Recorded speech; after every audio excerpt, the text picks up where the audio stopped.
So here's a clever tip in dealing with tabs that you have in Chrome. We hear a lot of times where teachers will say, well, I can't close it. Can't close Chrome. I need to have my tabs. I'm not done yet.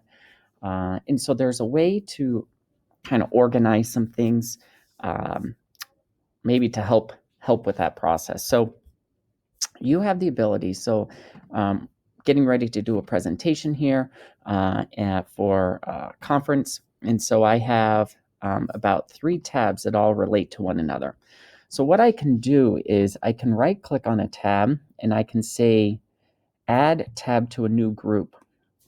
And I might call this CMTC for the conference that's going to be coming up here.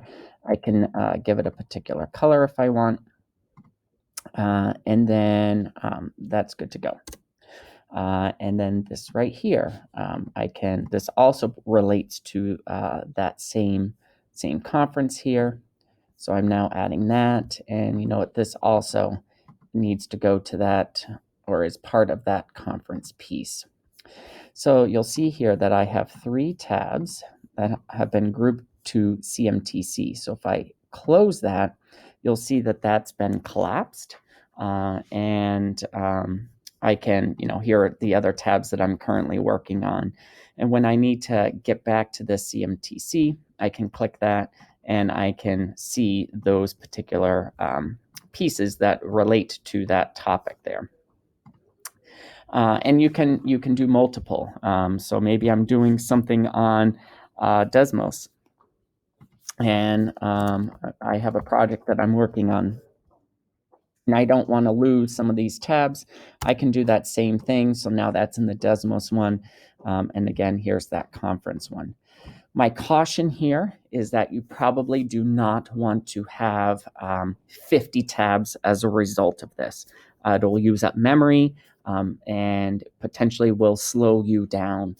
So don't go crazy. And when you're done with that particular with that particular task, actually physically delete and ungroup again, so that you're not using unnecessary memory.